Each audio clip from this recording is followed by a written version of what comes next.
Hi, my name is Roxane Webster. And I'm Keith Alba. We are with my home team at Keller Williams Advantage Realty in Golden, Colorado, and you are here for yet another exciting, fabulous episode of The Honest Hour. That's right. Although I did get a suggestion from somebody, it should be like the honest 15 minutes, something like that. Honest 15 minutes. We don't drag on for an hour, but you know me, I'll talk about anything for hours on end, but that doesn't mean that it would continue to have the same lure appeal. That must have been one of our engineer types. Yeah, probably. Yeah, must have been. Yeah. But hey, we'll take it. So truth in advertising, it will be 10 to 15 minutes. The honest 10 to 15 minutes, somewhere in there is typically kind of what our average videos are, huh, Rox? Well, no year-end wrap-up would be the same without a discussion about Zillow. Oh my, how the mighty have fallen. Yeah, they took a big tumble and the hits just keep coming for them, huh? I mean, so it wasn't too long ago that they announced that there's initially it was, hey, we're pausing our home buying process, right? We're just going to take a break from now until the end of the year. And then shortly after that, they came back and said, yeah, no, after second thoughts and after reviewing our performance, essentially, we're pulling the plug completely. They are currently trading at under $60 a share, down from $103 a share before their November 2nd earnings statement. Right. Their 52-week high. So over the last year, their high was $208.11. So almost a 25% haircut from the highest point that stock was trading for over the last 52 weeks. Almost a 75%. Well, 70, yeah, down to 25% of that number. Oh, yeah. That's huge. And we're talking about a company that by the time they're done with everything they've got in escrow right now, contracts that they're completing, they're going to have 18,000 units nationally, right? Right. That they're going to have to turn around and liquidate somehow. Right? That's right. And they've already proven that they were acquiring these houses for more than what they were worth. They were historically not putting much additional capital into them, doing smaller things, paint touch-ups, carpet, maybe redo a floor, something along those lines, but not major remodels that would command a significantly higher price where they could then cover the cost of sales and make some money off of it. So that's 15 to 18,000 units that they're going to take a hit on each one of them. That's right. Or at least a large majority of them. Estimated second half 2021 losses, $600 million. Ouch. Ouch, right? On the surface of it, you'd say, well, yay, we would assume that there's 18,000 units that somebody needs to sell. Maybe that'll start loosening our inventory crunch. You'd be wrong. What are they planning to do? They're going the Costco route. Basically, what they're doing is they're just packaging them all up together and saying, hey, you big institutional hedge funds, insurance companies, things along those lines with large, deep pockets. Yeah, how about I put a nice little bow on these 2,000 houses for you to buy, or these 2,500. So they're packaging them all together and then taking them to these institutional investors to try and, I think, quicken the fact that they can get these things off of their books. That's right. And just get it done and over with. And so they're already committed to taking a hit, that they're going to be selling these things most likely for a loss. And so rather than dragging that pain out over months and potentially years, they're seeing if they can expedite that and putting them together in packages for some of these groups. And the bad news for buyers is that institutional buyers, your hedge funds and so forth, they're buying and holding these properties. They're turning them into rentals, right? That's right. They're even starting to dip their toes into short-term rentals. So what would have seemed like potentially, it's like the poor buyers have had the worst of both worlds. They had inflated prices, in part because of the inflated prices that Zillow and their estimates, if I may snark for a moment, said that these properties were worth, pulling up the values of all of these other properties. And now when they have to bail after this failed business plan, we don't see any of those benefits coming back to the consumer.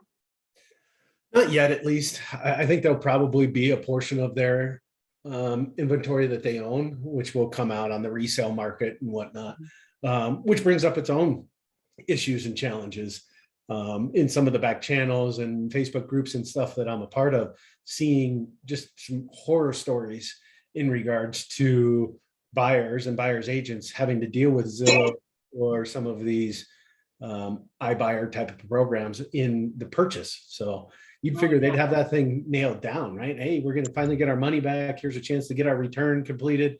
But they continuously seem to stub their toe around every corner.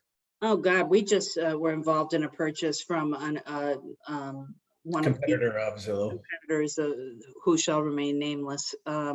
But it was like we were trying to buy a house at a lemonade stand run by 3-year-olds.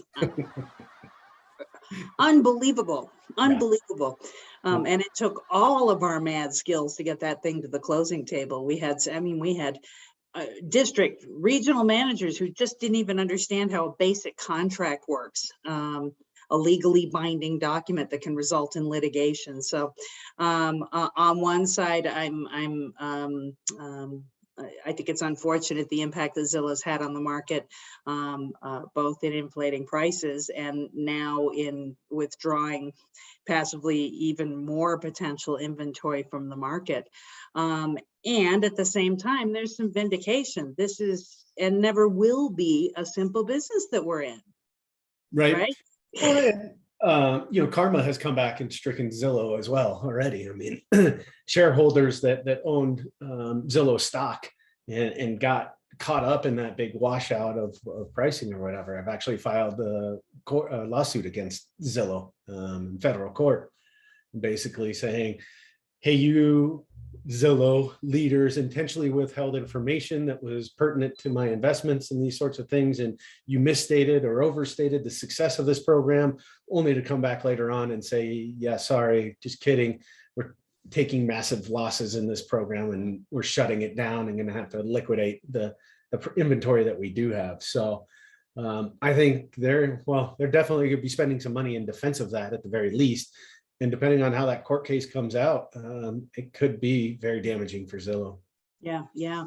Maybe if we're looking, Pollyanna over here, if we're looking at kind of a larger narrative, it just kind of seems like Wall Street has been the Wild West for the past few years. All this crazy stuff with cryptocurrency and, the GameStop and values seemingly completely disassociated from actual hard services, products, or goods.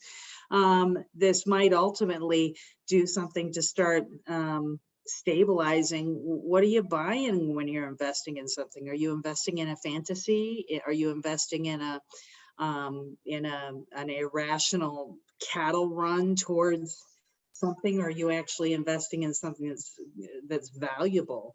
And value comes from experience and track record and knowledge and continuing education and all the things that that we hold valuable when handling people's most significant asset. There's my commercial, whatever. Yeah, no, it's I don't know. There's more and more noise out there that I'm hearing in regards to a correction in the stock markets. For a lot of the stuff that you were just talking about, Rox, people were paying higher prices than probably the company is actually worth, or what their revenue and stuff should be worth, and just a lot of gambling in a sense. And so that if it does start, dropping, and then we get panic selling, and it's just this snowball effect, we could see lots of wealth that gets wiped away from that. And when wealth in the stock market is wiped away, people may turn to their other asset to tap into some liquidity, and that being their house, either refinance or sell that in order to gain access. Last video is my little Maple Bell. So Zillow, it's going to be very interesting to see how this not only impacts that company itself, but how it impacts the general space. we are seeing, there's no doubt about it, a rush to the real estate space by all kinds of industries, by tech, by Wall Street money, by a lot of different areas. And I get it, right? Housing is really expensive. It's where most people's wealth is accumulated. It's expensive to buy, it's expensive to sell. And this isn't something that an algorithm is going to nail. Yeah, exactly. Just ask Zillow.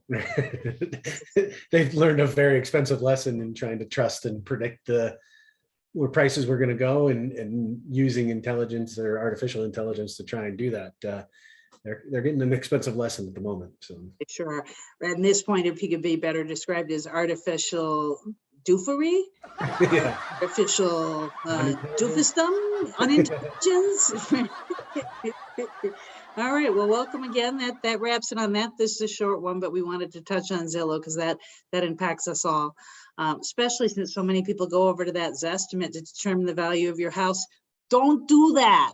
Yeah, don't do that. Call us. We're not going to charge you. We're not going to stalk you to sell your house. Call us and we'll tell you what it's really worth. Hello. Whatever. All right. Thank you so much. Hit the subscribe button. Click the bell for notifications. See you next time, gang. Thanks for watching.